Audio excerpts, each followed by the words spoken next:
A few moments later.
Hello. So, ayan, mag-display na kami. So, wala na masyado. Mainit pa, pero... Oo, kasi kung sabi ko. Kailan na. Okay na to. Ano to? So, palamig-palamig. Ay, hilawan na sa akin. Diba? Talaan mo ta, okay pa man ito. Good nila. Isa na dito. Good ka malabas sa mga ito.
carpentry yung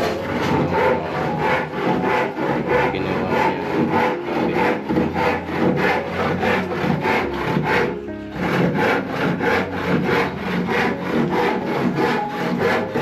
Inat niya yung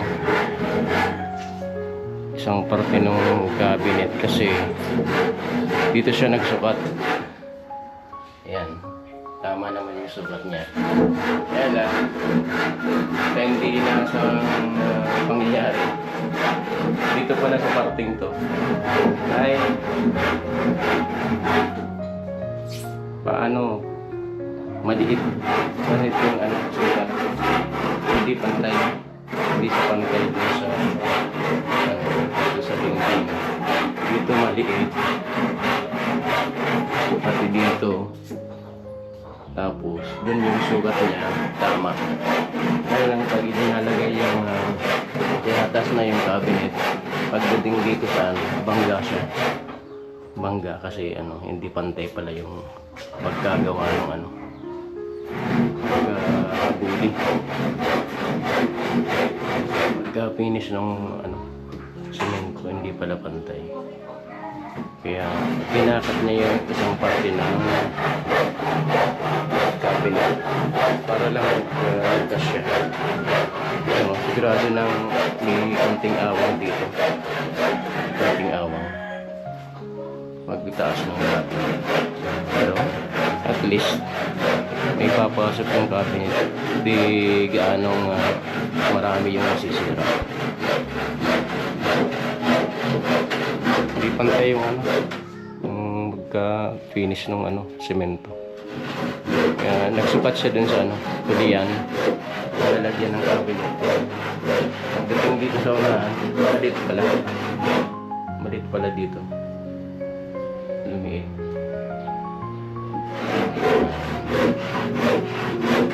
Kaya maya, ikakabit na namin yan.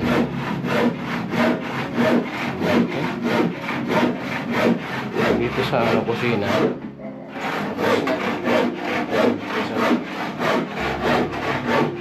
Sa basaya. Tapos na rin sila.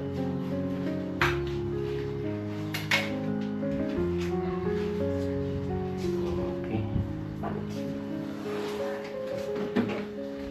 Pagkatapos ng cabinet, papalagyan namin ni kay Kuya Carpenter itong bintana, sasabitan ng tubo para sa kurtina.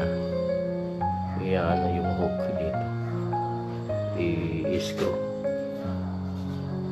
4 na bintana, 2 dito sa baba, tapos dun sa kwarto ni Gwen, saka sa kwarto ni Colin, puro may kortina. Okay, kaya lang tatapusin muna yung paglagay ng cabinet. Baka isunod niya yung semento sa likod. Ewan ko lang kay Kuya Carpenter kung ano yung mauna. Bahala na siya mamaya. Okay lang, yan naman po yung update dito sa trabaho. Trabaho ni Manny B Vlogs. Good morning. Biot sa niya. Sadi sa nangan sa piniti. Grabe Kasi sa. nakapasok din yung cabinet. Mahirapan dito sa Nakadkadan. Tapos sa kabila, tingnan mo. Grabe Good, yung, good. Gas-gas kasi yung Gas-gas sa taas. pagka-finish palubo. Palubo yung pagka-finish. Hindi pantay kaya Ito po mali yung sukat sa Nahirapan sa pagpasok. mahirap yan. Gusto ko dun mga Paano kasi ganyan, no? Pabuka. Palubo yung hindi pantay yung pagka-finish. At least nakapasok na yung cabinet.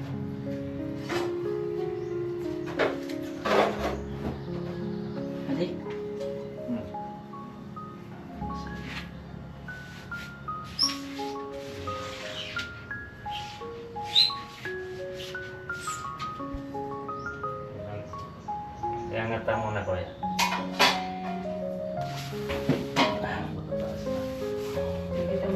Ilat mo na.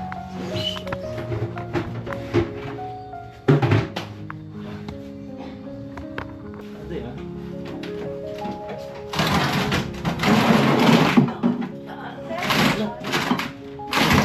Sorry ko yan.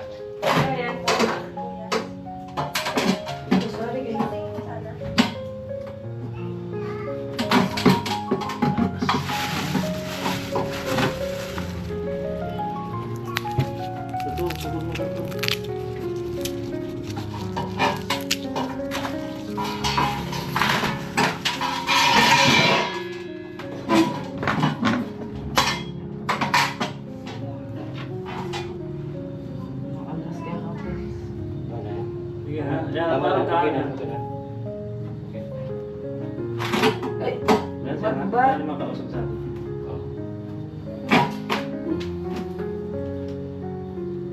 Malalayo nga na din. Tap. Screw ang lahat to. Malalayo mo siya. Bigyan mo.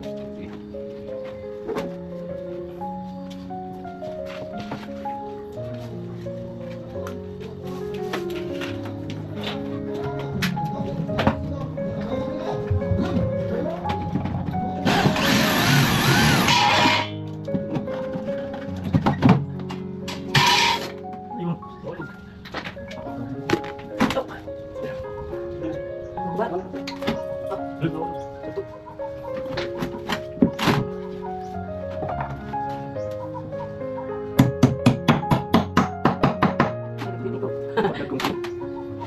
Kuha kaya saan? Bukus kaya siya ito. Buko dito. Saan yung malumukan? Manas ka lang. Dapat pang nurubit ko. Ako lang din. Sumusok ka na rin. May lapsin na. Ay, picture.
Winnie,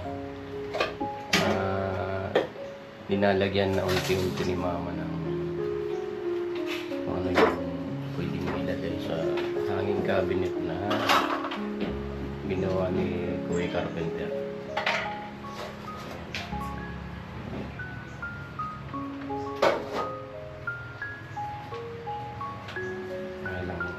Nag-ayos pa dito. Dito sa baba, hindi na abot kasi nung ano, kulang yung ano, fiber na nagamit, kaya hindi na nakasama tong baba. Yung lagayan na Yung kaldero. lagayan ng mga ano, lutuan. Kulang. Sa tama. Oo. Kulang ang estimate. Kain muna kami. Kasi ano na, past 12 na. Yan mga Gwini, napakainit ng araw na to. Kukunan natin yung ginagawa ni Kuya Carpenter. Inisemento yung awang dun sa likod ng kusina. Yalo na sila. Tapos lalagyan na sa pinang likod.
Mga Gwini, madali nang matapos yung sinisemento dun sa likod. Oo. Dun sa ano, may awang. Yung purpose nung ano, nung paglagay po ng hollow blocks dun sa awang na kung sadya yung iniwan na ano, awang talaga, may awang sa ano, sa taas. Hindi ko alam kung ba't ganun yung purpose, kung anong purpose nun, pero talagang dapat ano yun, takpan yun. Kasi sabi ko nga nung sa ibang vlog na for safety purposes, kailangang masild mo yung bahay. Kasi yung mga may masasamang loob, naghahantay lang yan ng pagkakataon. Kaya kung bibigyan mo sila ng pagkakataon, halimbawa kagaya niyan, may pwede silang pasukan, ayan, yun yung pagkakataon nila para makagawa ng masama, makapanloob sa bahay. Kaya ayun, pinatakpan namin yung ano, yung awang na yun, Kuya Carpenter. Kasi napansin din niya yun eh. Nung nagsusukat pa lang siya dun sa may kisame, napansin niya, ano to, dapat ano to, takpan kasi delikado to, pwedeng pasukan ng tao. So, ganun, parehas kami ng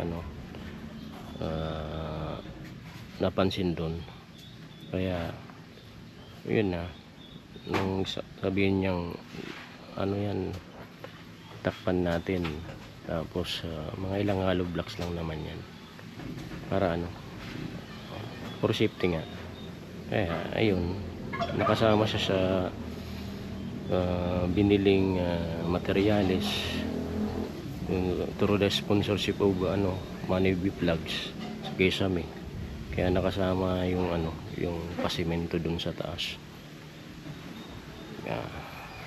Tingnan po natin kasi patapos na yung semento.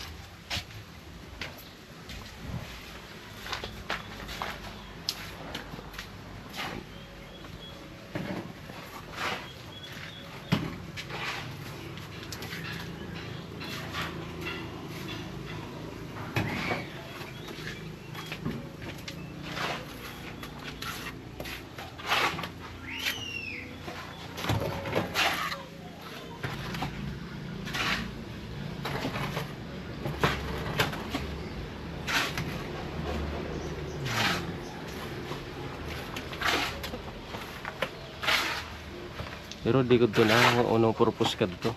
Ano arog kad to binayaan nirang arog ka na pagko bakante. Baka mo talaga para bukong mainit. Ang sungaw sa unang kusihim. Kusungawan.